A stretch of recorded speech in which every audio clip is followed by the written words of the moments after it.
Welcome to the Filmistines, the podcast where we discuss all things movies. Join us as we dive deep into the latest releases, revisit classic films, and explore the art of cinema. Whether you're a film fanatic or just love a good flick, we've got you covered. From Hollywood blockbusters to indie gems, we'll be breaking down the storytelling, cinematography, and everything in between. So grab some popcorn, sit back, and get ready for some cinematic magic. If you like what you hear, please consider subscribing to our Patreon at patreon.com/filmistines. We offer tiers at the $1, $5, and $20 level, where the $5 tier grants the ability to request films for future episodes.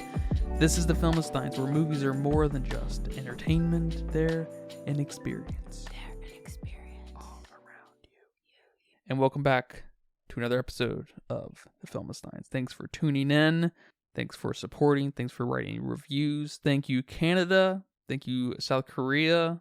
Thank you, Brazil. Thank you, the Netherlands. Yes, sir. Thank you guys for joining us today on this very special episode.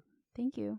Thank you for joining me today. You're welcome. Thank you. I'm joined today by the Spider-Man of, actually, I guess the Spider Lady of Earth 19956. You can't tell him. She's here with us today. Damn. Her name's not Gwen. Her name's Lucy. Oh, I guess I'll take that. Unless you're lying. Is your name Gwen? Gwendola? Lucy?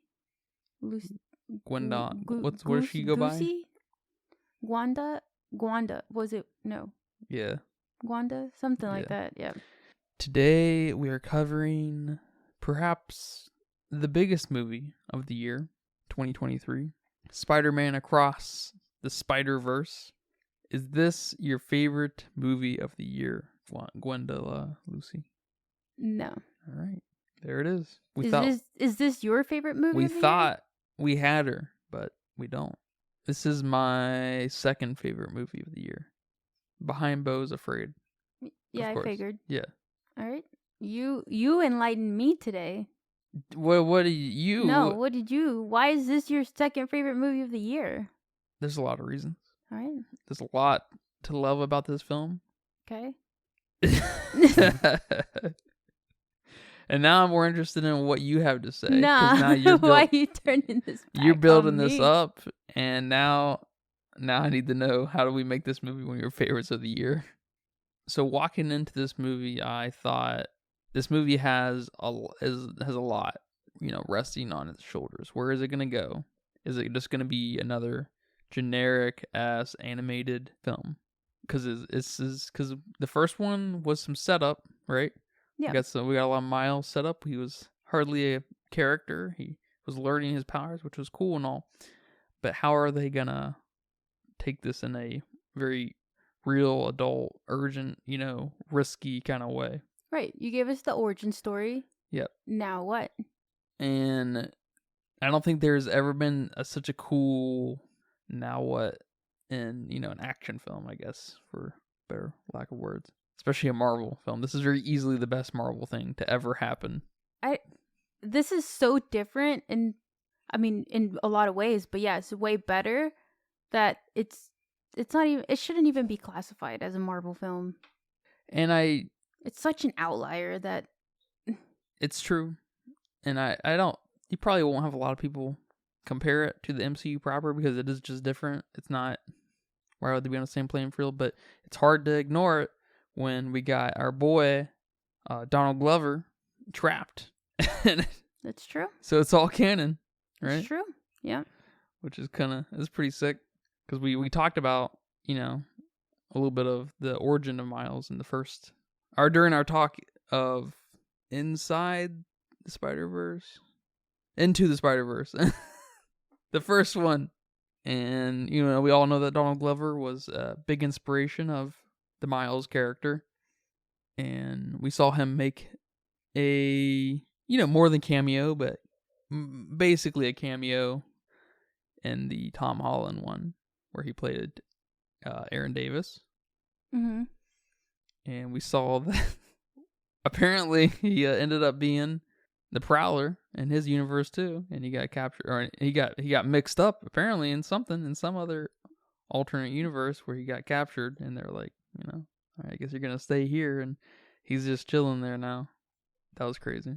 Yeah, that was funny. That was hilarious. I want you to tell me what you liked about this film right now. All right, here's my thoughts. It was a good film. There's nothing wrong with it. It was very cute. It was very good. I mean, artistically, it was, or I guess visually, it was very pleasing. You had a specific type of art style and you switched it up. And we saw a little bit of that in the first one with the different Spidermans of their particular universe, had their own style, and you just further that here. And then on top of that, this isn't a Miles movie. This is a kind of Gwen Miles movie. You know, it's like they're sharing the spotlight. I like that they didn't they didn't make this movie a kid movie. Like, they definitely could have. You know, the first one really wasn't. But when you start implementing these, superhero things, especially to an animated film, you can kind of get it a little kitty down, and they didn't. So I think they did that very well. There were a few places here or there where I think they overdid it on maybe some of the explanations, but it was so quick that it's easy to forgive and easy to ignore. Like, I don't know how many times he gave us the I'm Miles Morales, and I was bitten. I don't know, that little introduction. We got that a little much. Yeah, like 3 times at least. And then in addition to the first movie too, we get that like how many times? Yeah. They are. I don't know why they're so into that. That must be some Spider-Man thing that we're just not familiar with. Where it's just, and it could be, yeah. But it's kind of annoying, it being brought up. But it just happened so quick that I thought it was easy to forgive. I agree. In this one, like, the first one, it was like, I was like, all right, come on, and they sped it up each time. Yeah. In the first one, but I was just like, it's like, I don't know, it's weird. I don't like that. What I was gonna say is that might be one of the kiddie elements to it. That maybe it's something I didn't like, but again, it could be part of the comic, so I don't know. That's a good point. But this movie had fun, and I like that. It also had a lot of plot twists and fucking cliffhanger. That cliffhanger at the end, if that's what you want to call it. I don't know what else to call it besides a fucking rip in my heart. Yeah, a total cliffhanger. I've never seen anything like it. I know, me either. And I was trying so hard to think of movies that had a similar ending like that.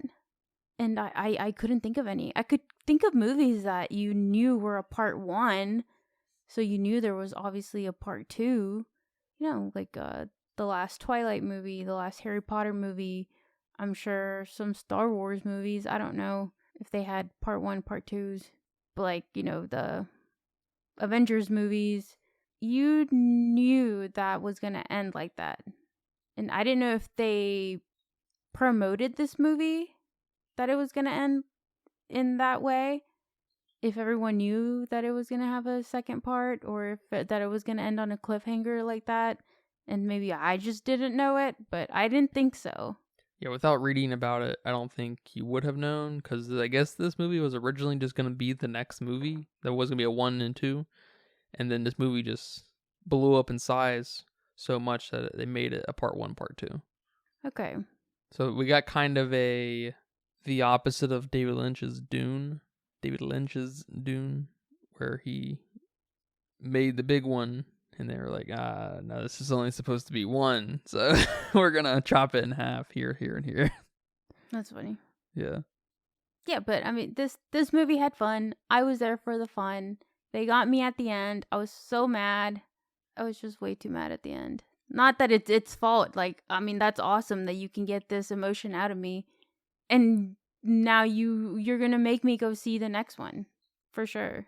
What did you think about so you brought it up a little bit ago that in the first one we got these varied characters and aesthetic and design, right?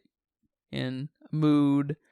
Here we got a little more introduced to that, but through different universes. Walk me through what you kind of thought about each of these. They were all fucking sick, I think.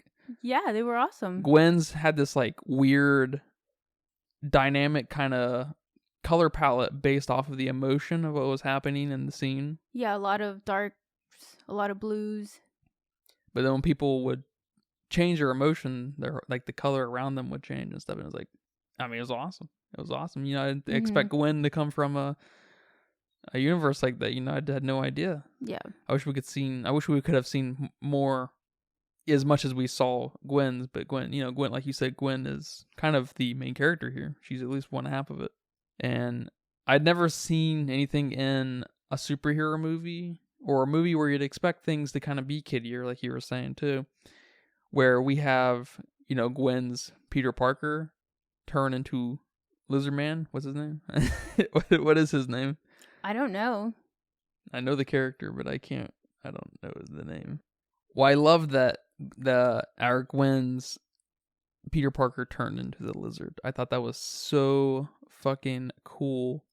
And she didn't know that, of course, until after she kills him, right? Yep.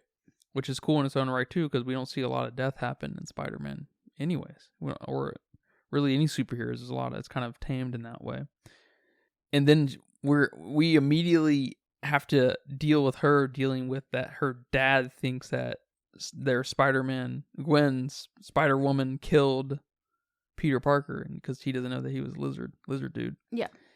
And her like having that internal conflict of like what, like, how to approach that conversation with her dad. I just never seen anything like it in this kind of movie. It was just awesome. And that's basically what sets the mood for the whole movie, is that initial scene and her basically running away from home. It was so cool. It was so fucking cool. And that's when I knew that this movie was going to be on another level. Now, I was worried that we were going to maybe get too much more of our Nick Cage and our little pig dude and the anime chibi Spider-Man. And we didn't really get anyone from the first movie except Gwen and a little bit of Daddy Spider-Man, which is super cool because that shows a little bit of restraint and it shows a little bit of like actual vision and storytelling. And that we're not going to rest on rest on laurels. Rest on your laurels. Is that the saying? I have no idea. I don't know the saying. I'm an idiot. But I guess we're then shortly kind of introduced to this legion of Spider-Men who operate in this realm to keep the universe in order. And I guess it sounds like Miles becoming Spider-Man initiated all of this. Am I getting that right? Or that's what they made it kind of sound like that because he's the first anomaly. That would imply that he's kind of the reason for this organization to come together. I don't think so. I don't think that's not how I saw it anyway.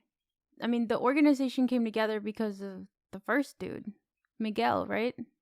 That he tried to go into another world where he had died, and so he was trying to replace himself so he could have a life with his daughter because he fucked up over here.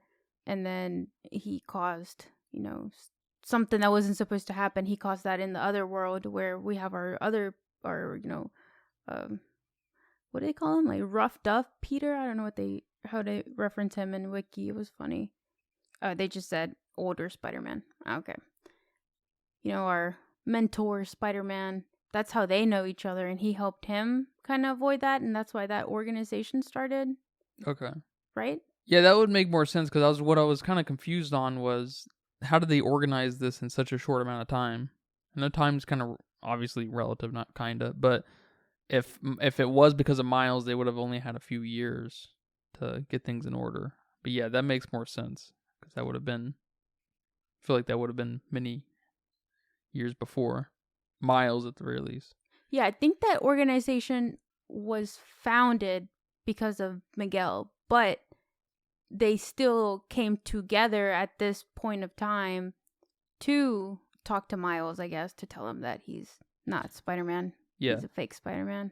So I did want to say, though, one thing I really liked about this organization that they didn't tell us, I do agree that I feel like they told us some things that they should have just kept closer to the chest and didn't reveal so cut and dry. But one thing I do feel like they kept close to chest was the reason why Miles is not allowed in the Spider-Man organization is because he hasn't experienced the death that he's supposed to experience, whatever that is. Because they also at the same time kind of build up this narrative of him being the enigma, or being the anomaly, I should say. So it's not even really clear if what normally happens to Spider-Man's is going to even happen to him, because he's broken so much of the canon, I guess, literally. Yeah. So I fucking love that. I think Yeah. that's so fucking cool. That's so creative. Yes. Yeah. I can't fucking believe they made sense in this way. I'm so impressed by that fact that they managed to kind of draw these lines in such a way that they don't spell it out for you. What specifically are you thinking that they spelled out maybe a little too much? No, I was just I guess when I said that, I was just referring to the whole I'm Miles Morales, and that kind of kind of spelling out for you. I see. And redoing over like that element, I guess. There. I totally agree with you. I would have really liked that Miles, like, I'm Miles Morales, if they didn't do it 5-6 times in the first one, because they could have had it in the beginning. We could have maybe just not had it at all. I don't know. And then we had it here because, like, yes, this is our Miles. He's figured himself out. He's Spider-Man now. That would have been cool. That would have been a great just punctuation to the first film at the very beginning of this film. And I thought that would have been cool. Yeah, but they overdid it a little, especially in this film when they said it. I guess it was kind of towards the end where he was escaping from all the other Spidermen. Spiderman, yeah, I like that. And it's like this really intense scene going on, and he's running. He's like, I'm Miles. Okay, all right, cool. I know. Just keep fucking running. Stop. Okay, you figured yourself out. Cool. We saw that when you escaped, when you blew out of that containment thing. I don't know what to call it. I knew you were Spider-Man, all right? But then you're not really Spider-Man, but you're accepting your Spider-Man. I get it. You don't have to tell me that. Yeah, you good. Yeah. That's all I meant by that. I see. I can't think of anything off the top of my head. There was one thing I can't remember. I should have written it down when we were watching it. There was one thing that I was just like, I think it was... Was it like an over-explanation?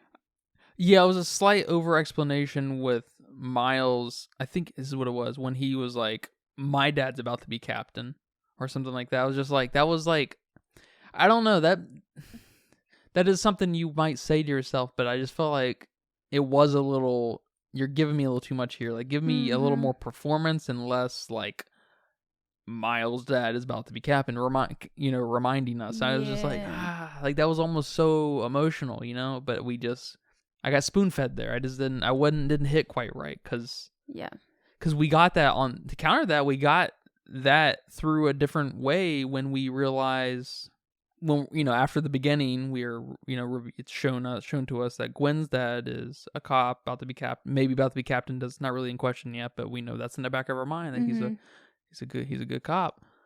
And then where we see these bits play out and stuff, and it pans over to Gwen, and Gwen, we see her face and everything, and we're just, you are remembered, you are reminded. And then we see Gwen eventually go back, and her dad tells her that he quit, and then they just hug, Yep.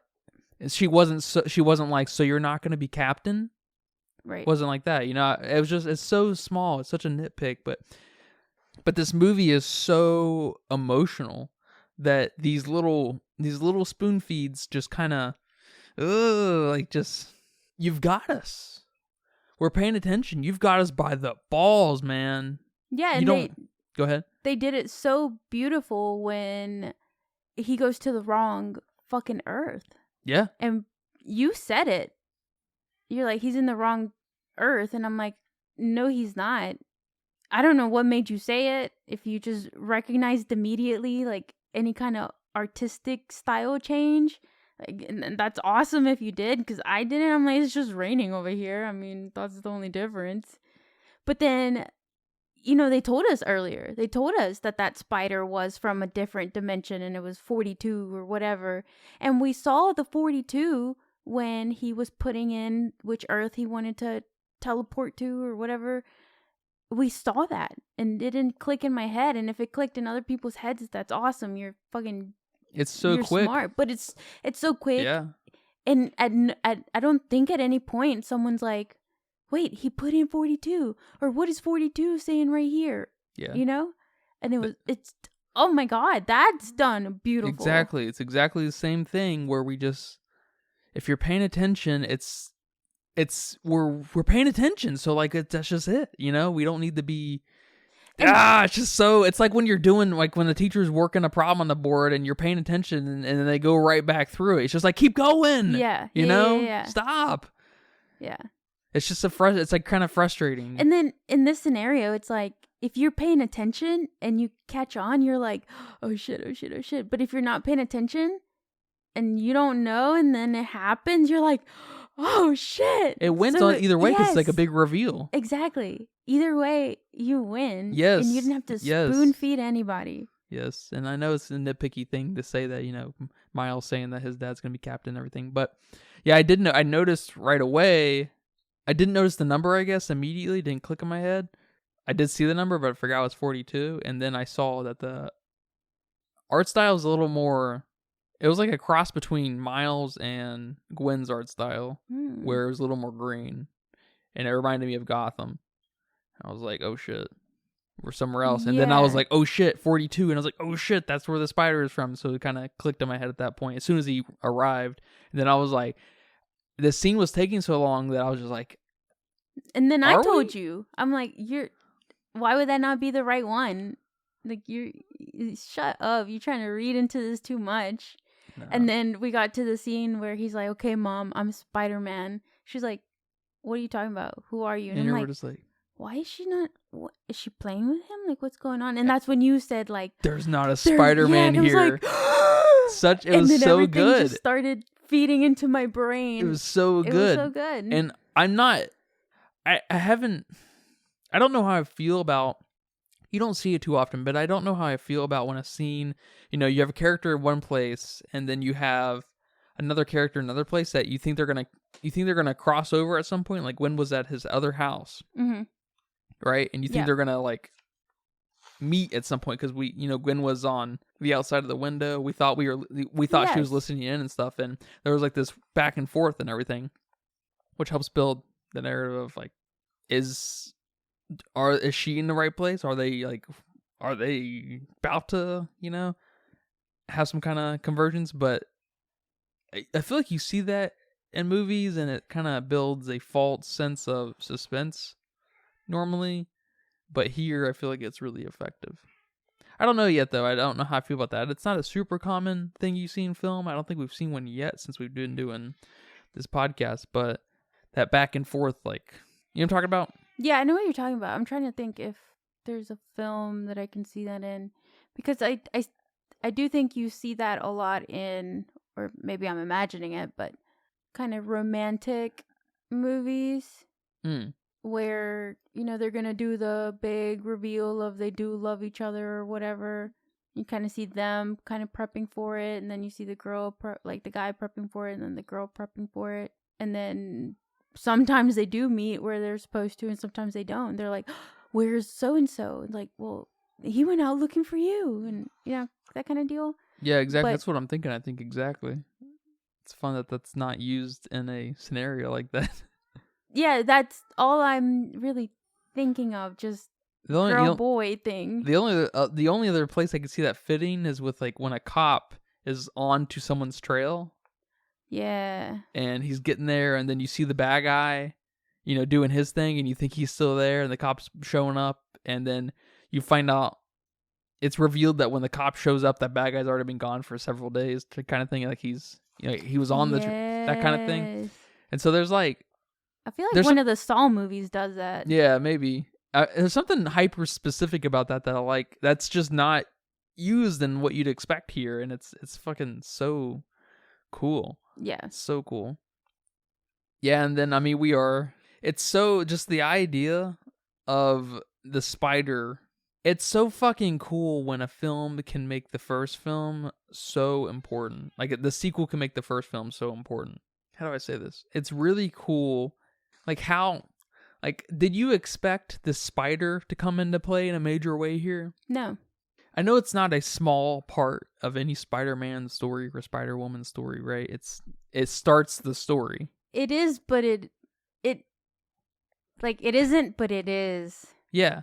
And so in a movie like this where we deal with, the Spider-Verse, the multiverse thing where there's thousands and thousands, millions of different Spider-Mans, right? Infinite amount of Spider-Mans. It makes sense that if you were to, I don't know, potentially take one of those spiders out of one universe and there just wasn't a replacement, that there would be no Spider-Man in that universe.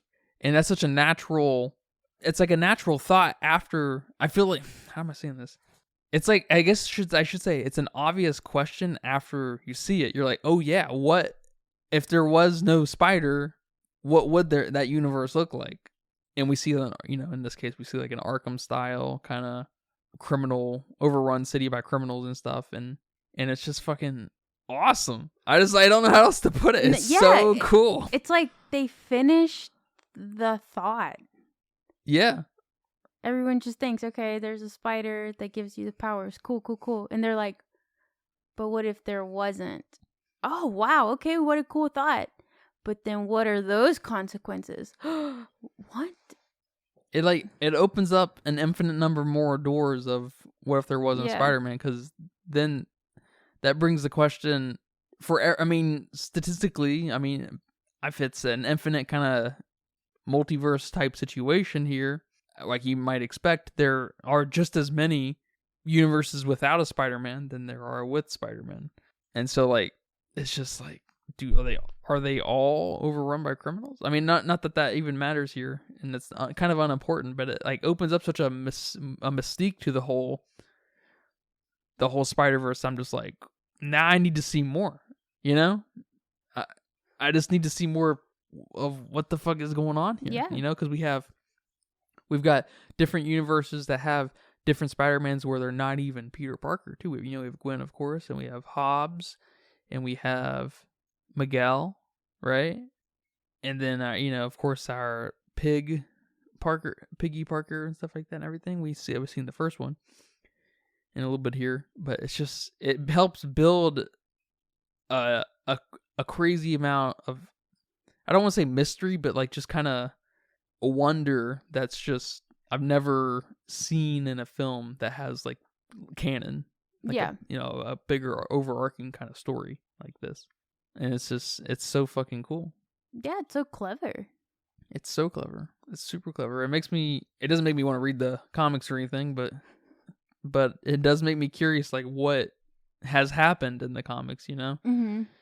I don't like the comics just because of, it just feels like they reset a lot. I don't like that premise that there's just different series.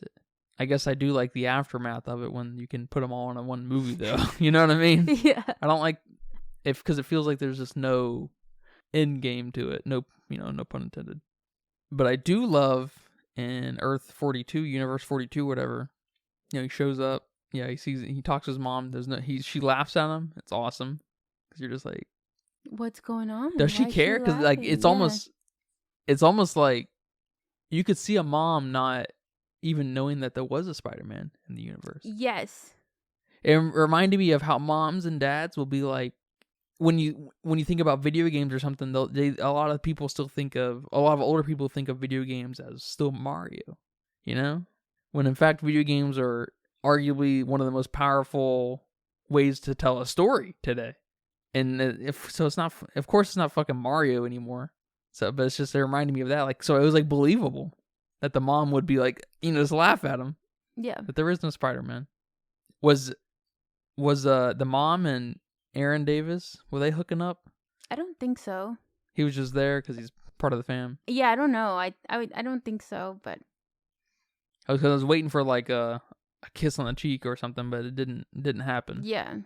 And that whole bit was cool because he was just I guess that confirmed to him that I'm not, something's super off here, right? Aaron's still alive. But then we were introduced to their Miles, who is the Prowler, which is so fucking cool. That's so fucking cool. I don't know. I don't even know what to say about it. Yep. I've never seen a movie like this cool. Like an action, fun movie that's not like super character driven and everything, but this movie is kind of super character driven. This movie is super like history and lore driven. And now you have to like be concerned about Miles, of course, our Miles. But you also have to be concerned about Miles' dad, because he's not protected by Miles. So is he gonna die? Like, that's still uncertain. Yeah. It's like a multi-layer cliffhanger Yeah. too. I can't fucking believe what I watched. I can't believe how good of storytelling this movie managed to pull out for what it is. I couldn't be more impressed. Yeah, when you have the right world built and you know what you're doing with it, it's such a great start to a great film. And I don't know how many directors and, writers and all the people who participate in a movie, or I guess in the production of a movie, I don't know how much time you spend into building your world, but it just, at this point, it just seems so crucial to do that. And it seems like they did, and then they did it again and again until they knew exactly what they had. And then they had fun with it. They managed to even take one of the cringiest, most stupid ass shit from the Spider-Man universe and make it hilarious and charming as fuck. And that's when, Miles was, they were like, catch Spider-Man, he's leaving the door or whatever, and then all the Spider-Men start pointing at each other. Mm-hmm. It's like that. That's one of that's a meme, so it's already starts to risk the overexposure and cringe, right? Yes. But they managed to make it. They managed to pull off with, fuck. Like, I just can't fucking believe it. I was like, holy shit, that is funny. That's good. That's such good shit. And they had this great, chase scene where he's running from all the Spider-Men, and they're all the variants and stuff, and it's just like, this is awesome. I wish we could have gotten more time, maybe, with here and there with just seeing all of the different Spider-Man, because it's very cool seeing all of them together, and it's also very stupid and like weird and like I don't know, this helps build that sense of wonder. Like, how does this come all to be? Yeah. Yeah. Stupid in a good way, I guess. Kind of campy. If you do it well, it comes off. I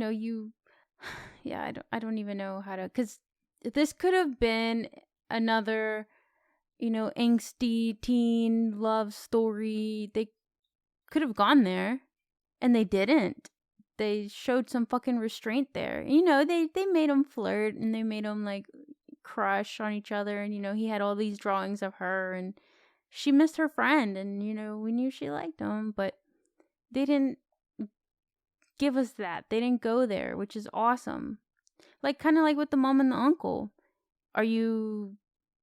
Were they hooking up? We don't know, and we don't, like, they don't care. They're not here for that. They're not here to force people to like each other, force people to kiss, the romance. No.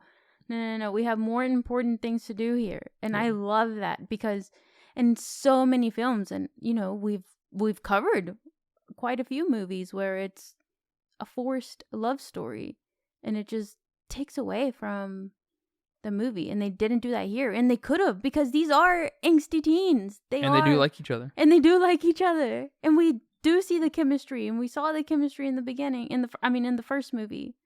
So you could have gone there, and it actually wouldn't have been too bad, because you played it up, but you knew what you had, and you knew it wasn't the time for it.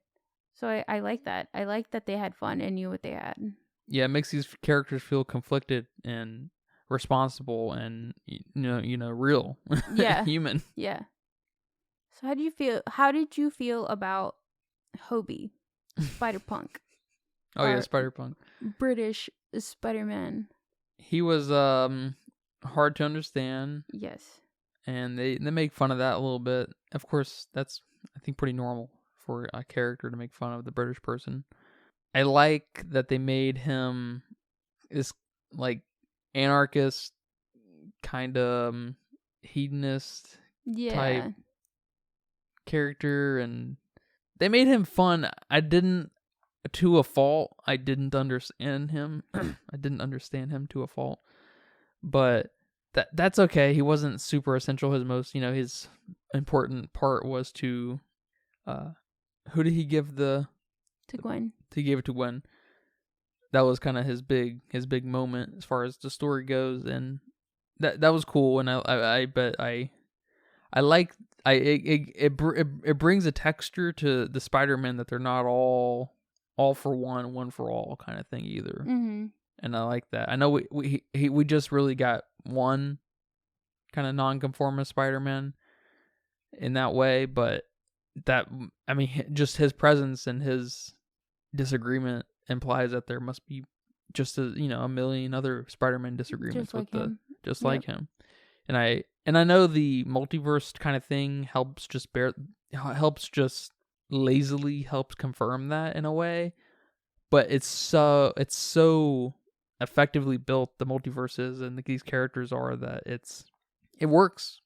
I'm sold in it. And then it doesn't really matter because it just helps add to this sense of wonder and mystique to this whole Spider-Verse thing. And it's cool. I like Spider-Punk. I do. Yeah, I wasn't sold.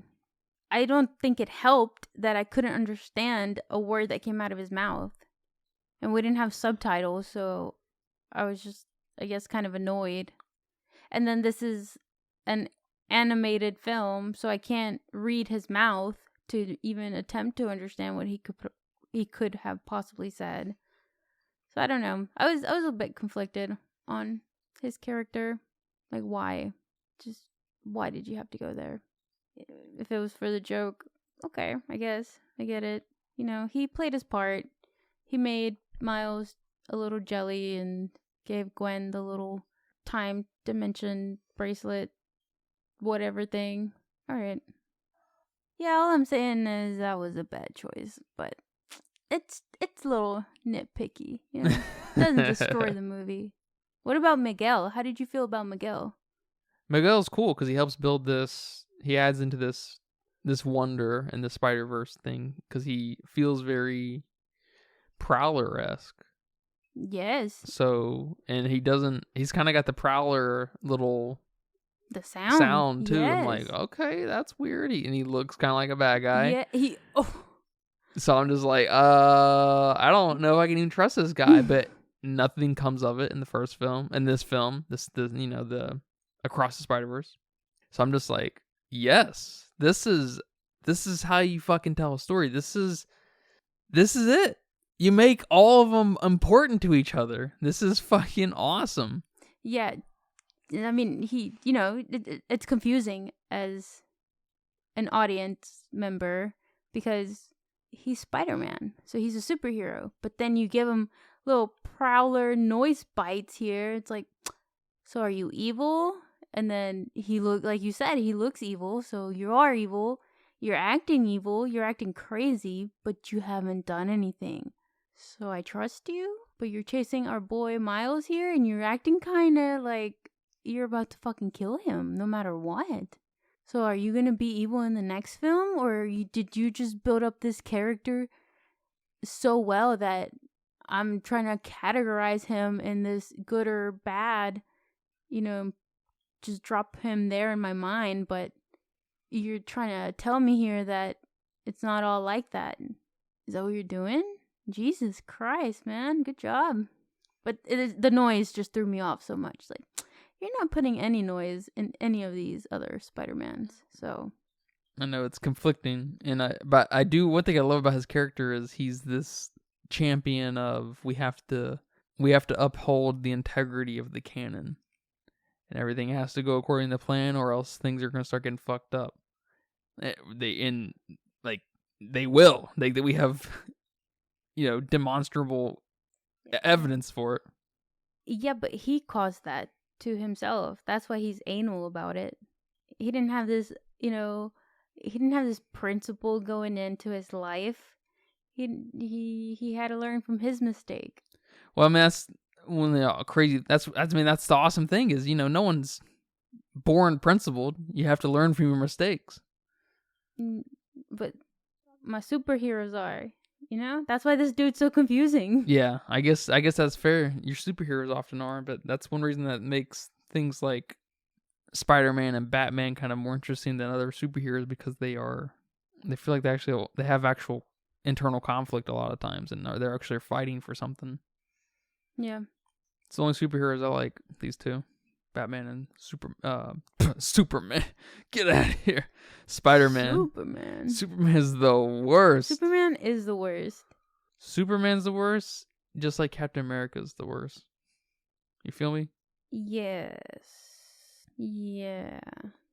I'm torn there. Black Widow sucks too. Black Widow does suck. Hawkeye sucks. The MCU, I mean, I'm just going to say, No, not the MCU. Whoa. We're not going all the the way there. My bad. Too far. Too far. But what about our villain? How cool was he? Or did you not think he was cool as fuck? I thought he was so...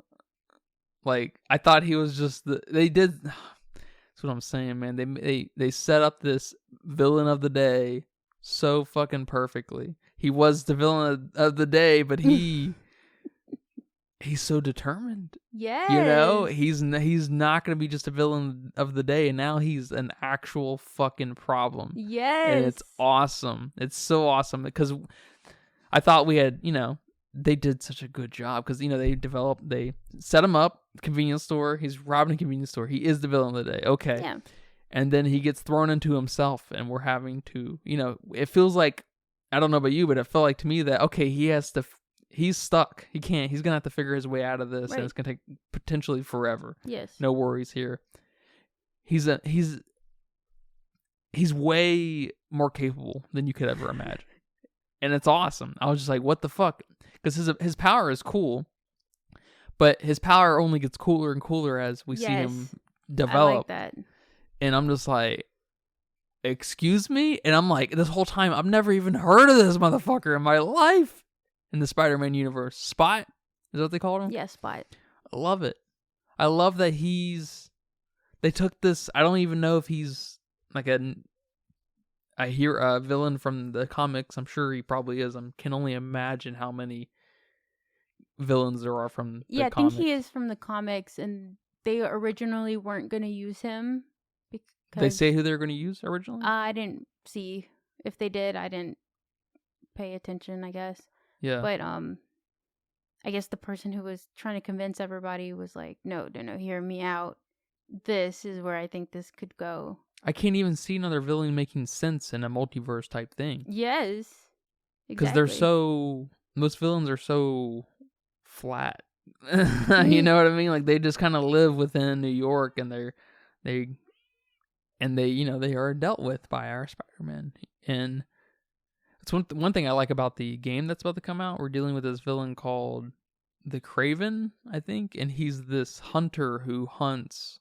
He hunts the biggest animals. He hunts like big bad guys and stuff or whatever. And he's just kind of this guy who works on his own, doesn't really have any agenda other than like trying to prove that he's the best hunter and killer in the world.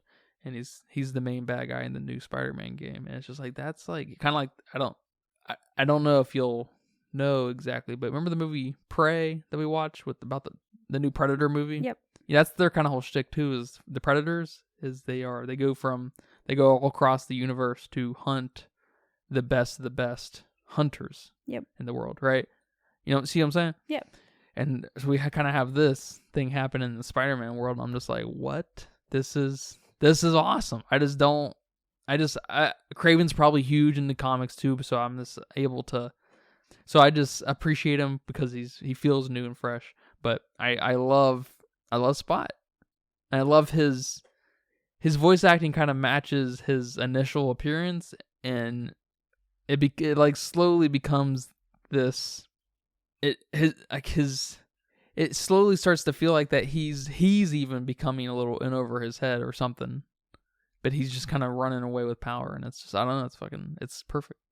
It's so good. I can't believe how good this movie is. Yeah, with Spot, I think he was awesome. Like, I'm sorry, you have spots that you can travel through space with. Okay, that's fucking awesome. And then it develops, and it's like, okay, now you can travel dimensions. Oh, it's even better. Oh my god. Like, I mean, you said it. They just built him up so well. And I like that, he's kind of in the first movie because Miles threw a fucking bagel at him. And Which then is- that's how he got his powers, and that's why he hates him. And like, that's so... And he made Miles in a way. He brought the spider He brought the spider from from another Earth universe? 42. Oh, okay. And so they made each other in a sense. That's funny. It's That's just- funny. What was I saying? Oh, sorry. You're saying about them being this movie and the first one being connected? No, I just think it's funny we saw him in there. You didn't know the guy Miles threw a bagel at was going to be the villain in the next one? Who No, thinks that? and It's so funny. It's just so funny. Little things like that force the audience, or at least me, to be more attentive, to pay Yeah. attention to every littlest detail, Because, like, yeah, who fucking was... What? The Like- bagel guy? Is that the scientist that Miles threw a bagel at in the first movie? How? What?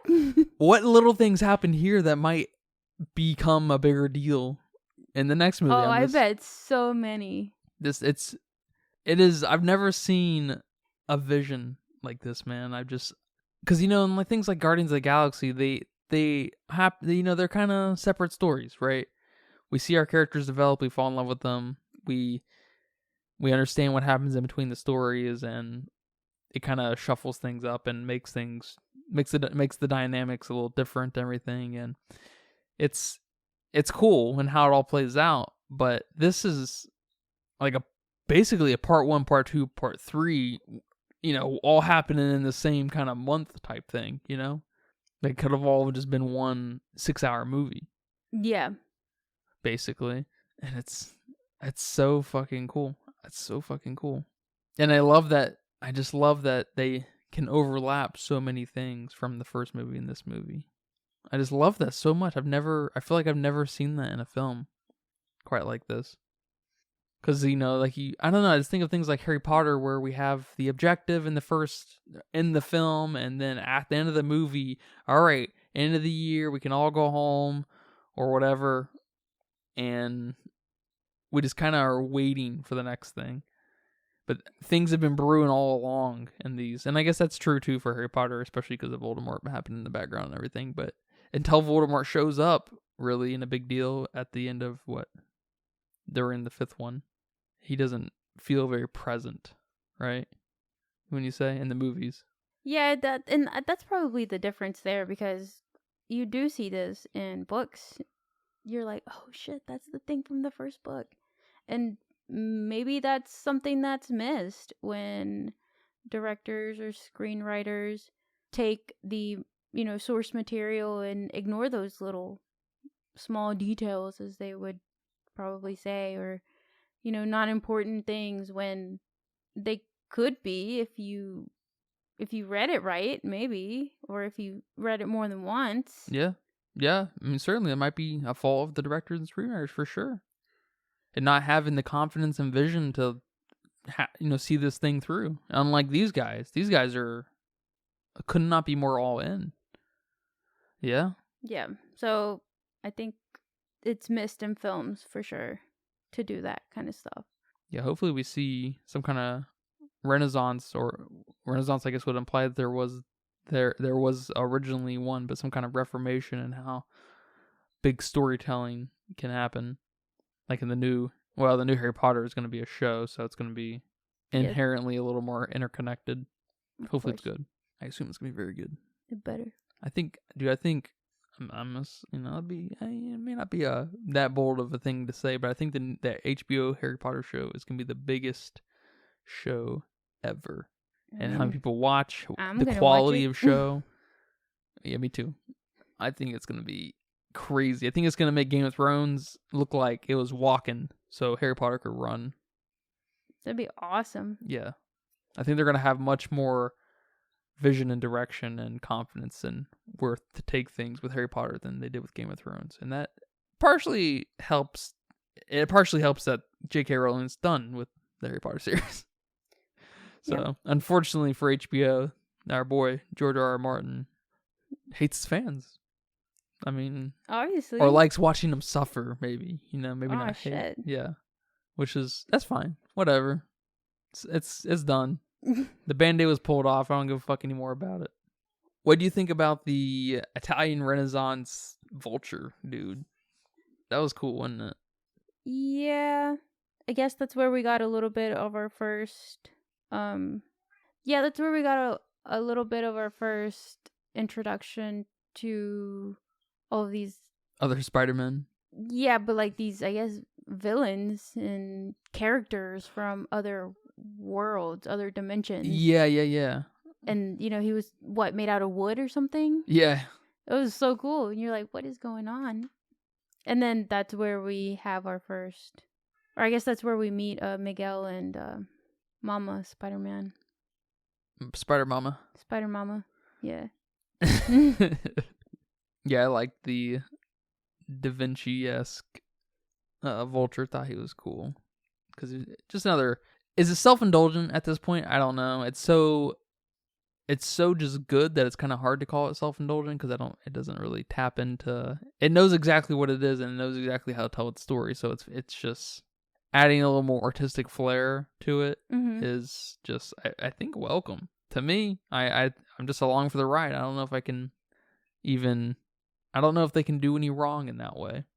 Until they do, of course, and then I'm going to be the first one to say something. But yeah. I liked it. I liked it. Two of my favorite scenes were...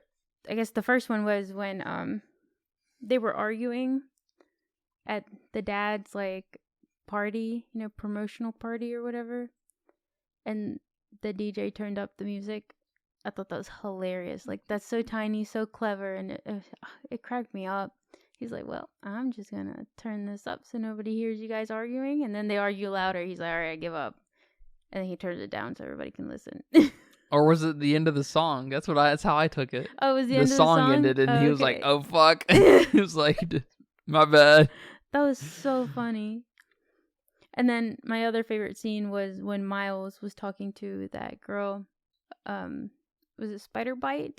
I think her name was Margot, and they were kind of flirting a little bit, or she was kind of flirting with him. And then Gwen was like, "Come back here," and she webbed him to her like she got jelly. It was so funny. Was that in the Indian Manhattan bit? No, that's when they were in the headquarters place. She was the chick that... Oh, yeah. She was like she had an avatar. Yeah. Spider-Man, I guess. Yeah. I know what you're talking about. Yeah. She's the one that actually helped him escape and didn't push the destroy button, for lack of better words. Yeah. And they were talking and stuff, and then she was walking away and he wasn't following. She's like, what the fuck? And then she spiderwebs him. That's funny. Go. It was so funny. I'm like, did you just see that? You see what she just did? I saw what she just did. And little bits like that help build the love narrative. That's just, it really should be on the back burner, because there's much bigger problems here, right? We're dealing with space-time and the whole Spider-Verse kind of thing. My favorite part of the movie was probably, as far as visually kind of striking and just fun scenes, was when they went to the Indian Manhattan with the Indian Spider-Man. I thought that was so fucking cool. And he had that little yo-yo type thing. That shit was so cool. Yeah, that was funny. That was just, you wanted some comedic relief, I guess, of some sort. Here it is, and it was done very, very, very well. And then that we find out a little bit after that Miles, I guess, continues to fuck up the canon directly and indirectly by saving people who aren't supposed to be saved. And it's just like, god damn. Yeah, he saved Indian Spider-Man's father-in-law. He's like, thank you, man. Okay, you're welcome. Yeah, that was cool. That was cool. What do you think about the voice acting? Anything other than Hobie? Hobie, what's his name? I think it's Hobie. Hobie. Other than him not being understood completely. Yeah, other than that, I think they did a phenomenal job. I think they got the right people for the right character. Everybody's voice fit to their character. Nobody threw me off besides Hobie. But that was just for lack of understanding whatever the fuck he said. He could have said something so profound or something hilarious, and it went over my head.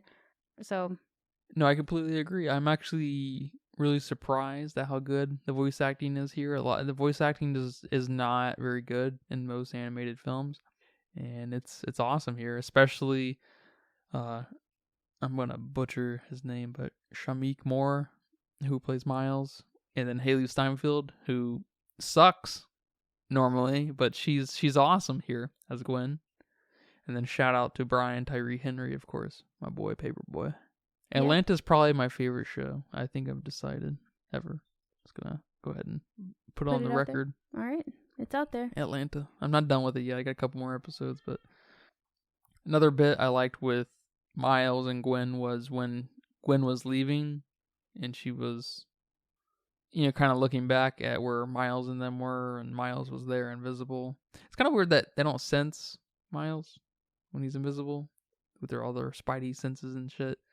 Maybe he's just that good, which is believable. It's believable. It's fine. Or he's not Spider-Man. Or he's not Spider-Man. He's fake Spider-Man. He's fake Spider-Man. Okay. And that whole bit is nice and emotional. I do like that Spot. Even though his power is growing, his mindset isn't. He still just wants to get revenge on Miles.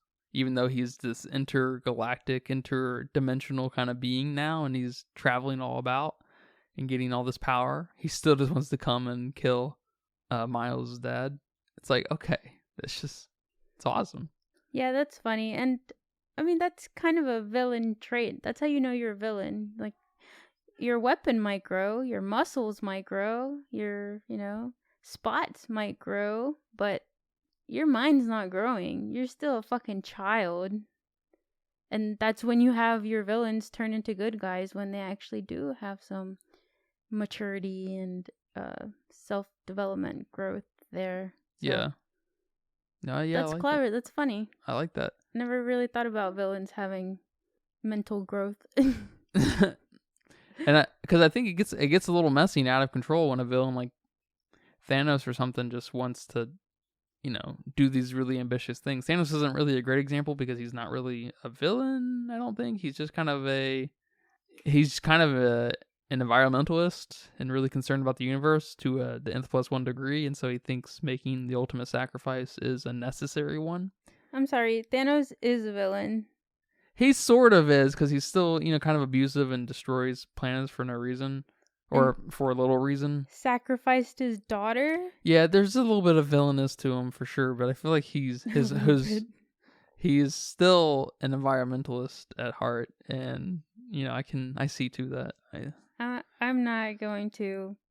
You don't agree? I'm not going to agree that Thanos is not a villain. although, I wouldn't mind half the population disappearing. Just I wish I'd got to pick who gets disappeared. Yeah. Which I guess that makes me more of a villain than him. He's like, it don't matter who it is, it's just half, it's all fair. Exactly. And I'm like, no, I'm picking which motherfuckers get erased. Exactly. But nah, that's the only positive here about Thanos.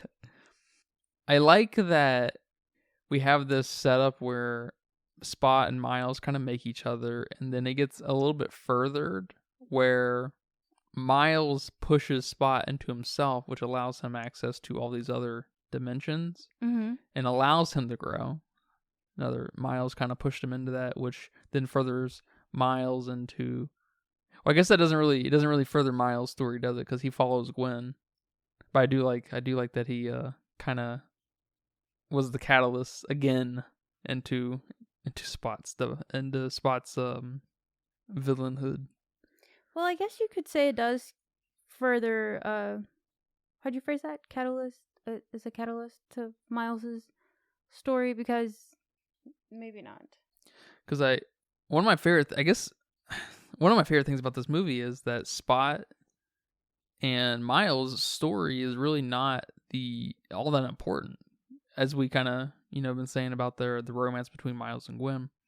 That the villain here is the ultimate villain here is kind of anything that's jeopardizing the canon, which is Miles himself.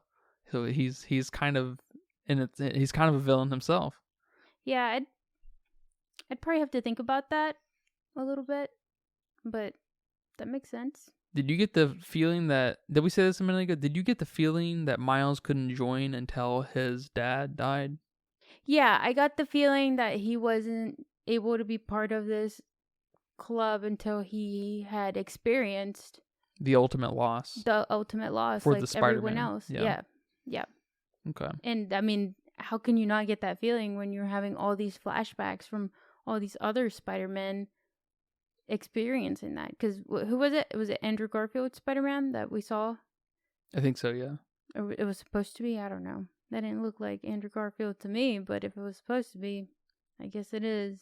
Yeah, you said that when we were watching, I was like, I think so. I was like, I don't know. I thought it was his Ben, him and his Ben, but I don't know. Yeah, I don't know.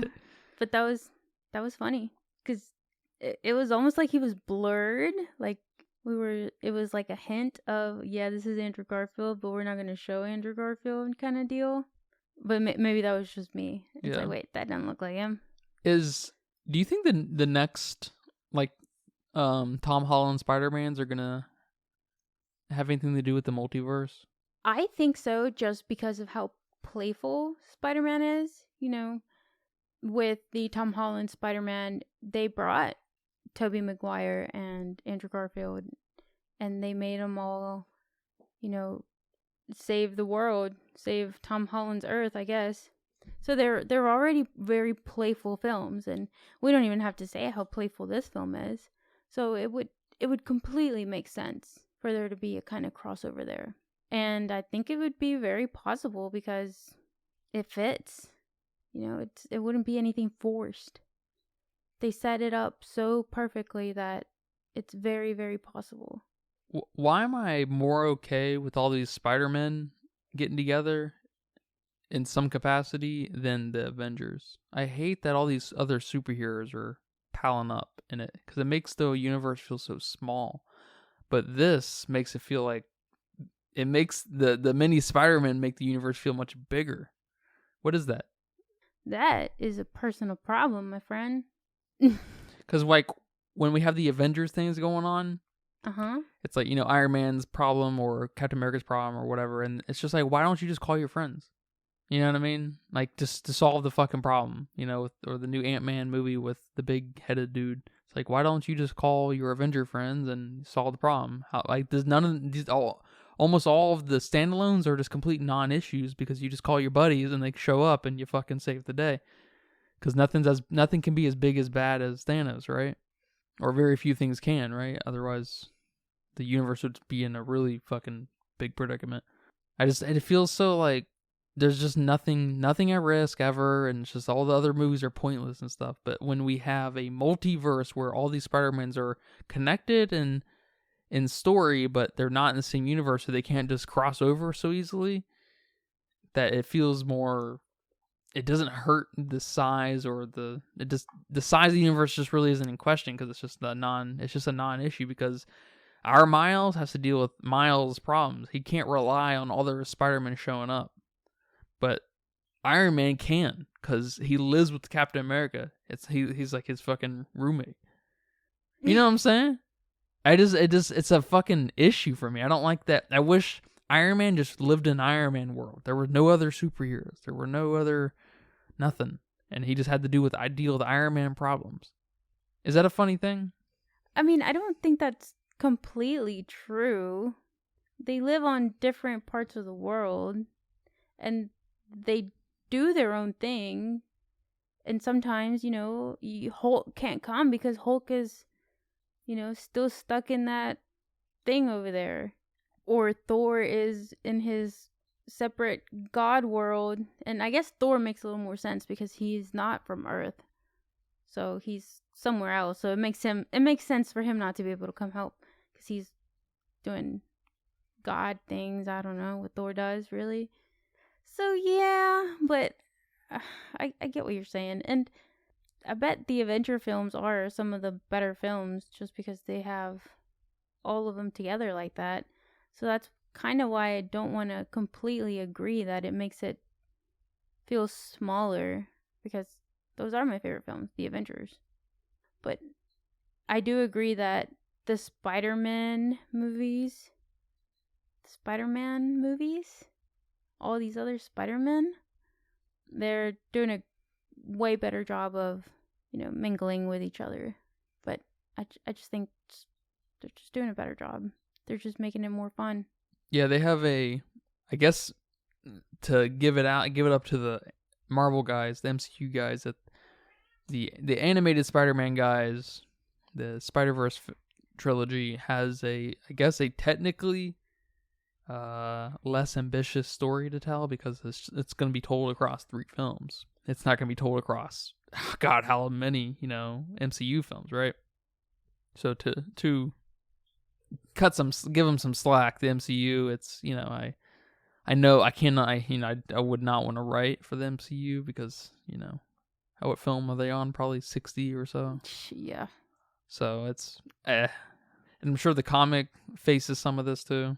The comics. It just feeds into my whole thing about, like, at some point they just reset, I think. I mean, I guess I don't really know, but it seems like they just reset and come up with a new Spider-Man or a new timeline or whatever. And it's like, well, then it makes everything else before kind of for nothing, other than, I guess, entertainment, which is fine. That's, Yeah, I know absolutely nothing about the comics. I don't even think I've ever opened any of the superhero comics. So I did notice the video game, the Insomniac Spider-Man in across the Spider-Verse. I saw him there. That's cool. I like that. There was rumors that Tom Holland was going to show up in this, so we all know what that means. He's going to be the next one. Yep. I also saw that a leak happened. I don't know. I don't even want to read into it because I don't want to believe it. And I hope you don't even know what this game is, so you just can't be disgusted. But have you ever heard of Jack and Daxter? Jack and Daxter, I should say. Early 2000s. I don't know. Maybe I've heard you say it before, but no. I don't know. It's the series that the Crash guys made after Crash. Okay. And I just saw that Chris Pratt and Tom Holland were signed to voice the 2 characters. I would assume it'd be an animated film because they're not human. Mm-hmm. They're like, it's like a weird looking elf looking dude and like a weasel. Jack and Daxter, that's what they are. Jack's the elf looking dude and Daxter's the weasel. I'm not looking forward to that if that's real. That hurts. Well, my friend, I liked this film very much. Very much. What would you give this on your letterbox? I'd probably give this like a 3.5. What would have brought this movie up for you? Talking about this movie didn't bring it up for you? No. It really didn't. And I don't know what's missing. I'm missing something. Is it the part 2? Maybe I'm just so over that cliffhanger that I'm like, no, screw you guys. But no. I don't think so. I feel like something's missing for me. I don't know what. Maybe it's hard for me to fully appreciate some of the art, like the art style changes. Cuz it's definitely really cool, but that's it. It's just cool. I don't maybe because I'm not an animator or have seen anyone do anything remotely like that with animation that I can't appreciate it, maybe. And maybe I didn't get enough of the villain too. I wish I would have gotten more villain. Okay. But God, I hope I get more villain in the next one, because I thought he was pretty cool. So I think there's like little bits and pieces here and there that just didn't quite do it for me. I see. Well, you'll be probably not all that surprised to know that this that this film might be the highest rated film of the year with a 4.5 overall. 4.5? Yeah, Wow. overall. With over 1 million million reviewers. So it's pretty nuts. That's pretty impressive, actually. And it's not a bad film. There's so much good there that, I don't know, just something wasn't in it for me specifically. Not that it was a bad film or anything, or, maybe they just didn't give me what I want. I don't know. I don't know. You might need to sit on it for a few weeks, few months or something. Yeah, maybe. Maybe I need to rewatch it. I hear that. And I will say, too, after watching this film, I like the first one a little bit more. It kind of had the reverse effect, where it solidified the origin story for me, that we have a complete story to tell, and that was the first act. Or it's hard to call it a first act, because this is definitely not act 2 in the same kind of sense, because we are dealing with a part 1, part 2 here, where they're just going to, I assume they're going to be side by side, run right into each other. Yeah. But although I could definitely see myself, when the next movie comes out, maybe watching these in a row or something, and maybe fully appreciating the big picture. So yeah, I need to sit on it, because I can't fault it. I'm with you. I can't. I don't think I can give it more than a 4.4 out of 5, just because it doesn't speak to me on maybe a similar thing where it's just not giving you what you need out of a film to love it. Mm-hmm. As stupid as that may sound, but I need the whale kind of deep study of an individual out of a film over an ambitious story. And it's just, because it's what I want out of film. Yeah, like, this is just as an ambitious story and fun and adventurous as maybe the Dungeons and Dragons. Was it Honor Among Thieves? Yeah. It was that I had a lot of fun with that film too. So, did I get enough villain there? Not really. Did I get enough? I don't know. I don't really know what I like in films besides big monsters and something trying to eat me. So, I got to figure that out. And maybe. Shit making you cry. And shit making me cry, exactly. So you're crying in the next one. Oh no. Who's dying? No one. Who's dying in the second one? No one is dying. I mean the third one. No, his dad is not dying. His mom's not dying. Miles is not dying. Gwen's not dying. Miles? Is Miles dying? Like Earth 42 Miles? Is that what you're saying here? He's gotta die. Earth 42 Miles? Yeah. I don't think he's dying. I don't think Earth 42 Miles is dying. Is Tom Holland dying? Maybe in his I films. don't know who's dying. Yeah, maybe the next one someone dies and I'm gonna give it a 5. The movie's gonna be a 5. Yeah, I because I'm sure I'm gonna get way more villain in the next one. Yeah. Yeah, I hope it's gonna be a risky telling, because battle scenes are just, they're quick. They can't last a whole story arc, a whole dialogue. They're gonna be no more than 10 minutes to them at the most, right? Setup of the battle, aftermath, 10 minutes. So I hope we get a lot out of Spot. Hope we get a lot more out of him, because he's fun. Mm-hmm. But I think his mom's dying. What? Yeah, I think Miles' mom is gonna die. Is that That's gonna be the twist, because he's an anomaly. No. Maybe. I don't know. I had to think about it. No. That's what my gut tells me. That's so sad. Or maybe Gwen sacrifices herself to save his dad or his mom. If Gwen's dying, it's gonna be through sacrifice, and then if someone's just dying, it's his mom. She's just dying. What if no one dies and it's a happy ending in the end? Yeah, I don't know. I won't like it, I guess. I will. I guess Spot's dying. Spot's definitely dying. Or Spot's being contained, probably, or something. Yeah. I don't know if he kills Spot really, but he's gonna be done. We're gonna wrap him up. I guess it's obvious. I mean, but yeah, I think his mom's dying. But yeah, I thoroughly enjoyed this film. I was surprised again. I was surprised by the first film. I'm surprised here. I have little faith in mainstream films, of course. Of course. Marvel, of course. Yeah, I'm not even including those, mainstream as in Evil Dead Rise, Dungeons and Dragons, Yeah. I'm adding to your list. Oh yeah. Is Beau's Afraid mainstream? No. Okay.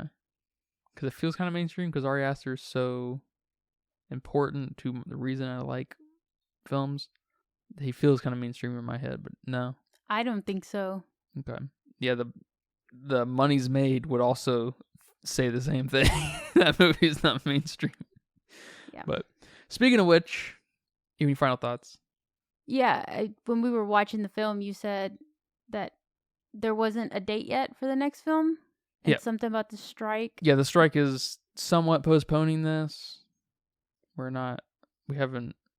It looks like it's probably gonna come out next year, but I guess depending on how long the strike is, could kind of dictate that. But it's definitely happened here and then between the next 12 to 18 months. Oh, I guess it depends on the strike though. Still. All right. Well, I hope the strike doesn't interfere with it because I need to watch the next one. I need to watch the next one immediately after I watch this one. Yeah. So I can't wait that long. I had no idea we were going to get that kind of drop, man. That kind of cliffhanger. So I guess if there's a petition out there I need to sign or anything, let us know. Let us know. Yeah, man. Well, how much do you think this movie cost to make? 100. Right on the dot. I think the first one was 90 million. So I wanted to up this one to 110. But it just seemed too much, so I'm gonna just go even with 100. Well, it says here on the Wikipedia that the budget is $100 million. You win. What? No way. Yeah, it does. No way. Right on the money, man. Did you cheat? You a cheater? I'm not a cheater. You sound suspicious as fuck. I always sound suspicious. That's cool. Good job, man. Thank you. Good job. I thought it was gonna be 110, but it just seemed too much for an animated film. And then of course it has to be more than 90. It's gotta be a little bit more, Yeah. Than the first one, for sure. Thank you. This movie has gone on to make $686 million so far. I could see it floating up to that 700. I assume it's in a lot of theaters still. It's a pretty big deal, but it made a lot of money. Good job. The first one did pretty good too. So hopefully this renaissance somewhat in animation continues and we see a lot of really great animated films come out of this. Yeah, good job, people, animators out there. Good job this year. Yeah, get back to work. Fuck that strike. Exactly. Maybe be a little more appreciative. Suck it up.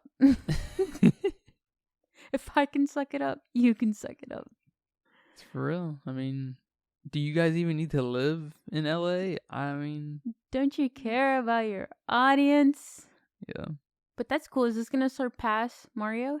It hasn't already. No. The only film that has any kind of chance of passing Mario is Barbie. Oh. I'll give you an update. Barbie is sitting at 1.2 billion. It's about 150 million shy. It has tapered off crazy. Mario did not taper off this fast. It had a little bit of Mario didn't make the $1 billion as fast, but the tail was fatter than what Barbie seems to have. And so it looks like Barbie is going to take Mario, but I guess anything could happen. I can't believe Barbie crossed $1 billion. That's all I'm saying. Dude, that movie was definitely overhyped. People just went to go watch it because of the name Barbie, not because of what the movie had to say. Yeah, and the internet phenomenon nature of it too. It's just... Yeah, don't get me wrong. There's so much cool merch out there. Yeah, they did an amazing job marketing this movie. Yes. And the new Barbie Crocs are awesome. they're fucking awesome. Yes, man. And the skates, of course, too. The skates, oh my god, and I've seen some like really cool jackets, and none of it has anything to do with what the movie was about. You could have just relaunched, a Barbie like 100th anniversary or whatever they're on now. I don't know how old Barbie is. And come out with all this cool merch, and people still would have bought it and still would have loved it, just because Barbie is so iconic and so loved. So it's just silly to attach this film to that. It's not even fair. Doesn't do it any justice.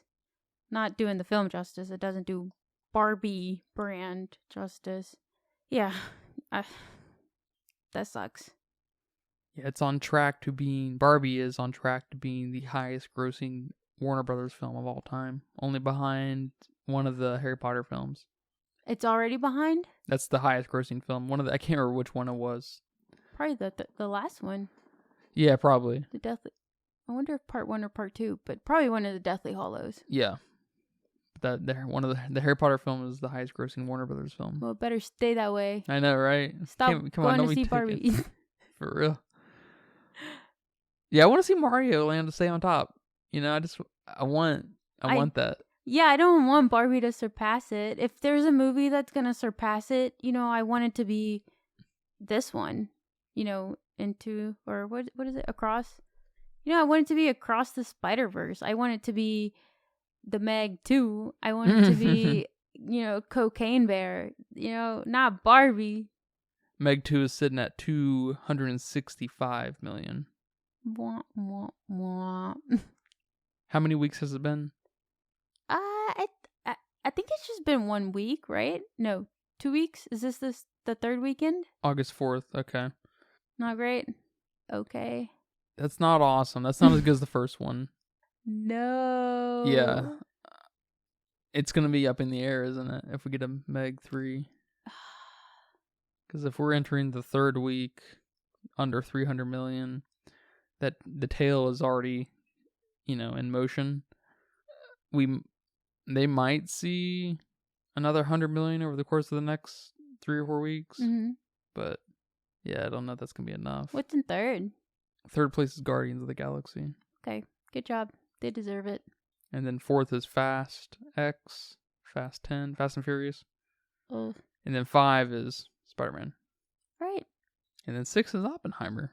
Oppenheimer will definitely become number 5. Everything is said and done. Like at the end of the year? Or what do you mean? In a few more weeks. A few more weeks? Yeah, because I think Spider-Man's done. I don't think they're going to be able to take Fast 10. Because I don't even know. I don't think they're in theaters anymore. The new Spider-Man film. It's been like 3 months. So I think that was it. Yeah, I think you're right. So Oppenheimer only needs to make 20 million more, and after this weekend, that'll probably be up. So it'll be number 5, which is cool. So, and Little Mermaid's number 7, and then Ugh. Blah, blah, blah. Well, man, thank you for watching this film with me, You're welcome. and thank you for watching the next film with me, You're welcome. and thank you guys for listening to this episode. Hope you got something out of this. Did you get something out of this? A little something? Yes. Good. I want an essay on that, 5 pages by tomorrow, whatever that is. Single space. It's why does he think Miles' mom is gonna die? That's my essay. That's my essay title. It's gonna be sad, isn't it? It's gonna be so sad. You're gonna see teardrops all over it. Well, hope you guys enjoying this episode of the Filmistines. You can join us every Monday, Wednesday, or Friday for new episodes on new movies, old movies, classic movies, fake movies, make-believe movies, requested movies, indie movies, invisible movies, whatever you got. We're watching them. Come listen to our episodes every Monday, Wednesday, Friday, or at Patreon at patreon.com/Filmistines, and leave us nice reviews and comments and posts everywhere you go on Reddit and the Patreon proper, and say nice things or not. I don't really care. I care. You want nice things to be said? Yeah, say nice things. Okay. Say nice things for Lucy. She needs it. Thank you. Until next time, take care. Bye-bye. Bye-bye. And that's a wrap for today's episode of the Filmsteins. Thanks for tuning in and joining us on our cinematic journey. We hope you enjoyed our discussion and gained some new insights and perspectives on the world of movies. Don't forget to subscribe to our podcast on your favorite platform, especially Patreon, at patreon.com/Filmsteins, and follow us on social media for more film-related content. We love hearing from our listeners, so if you have any feedback, suggestions, movie recommendations, or book recommendations, please feel free to reach out to us. Until next time, keep watching and keep loving the magic of movies. This is the Filmsteins signing off.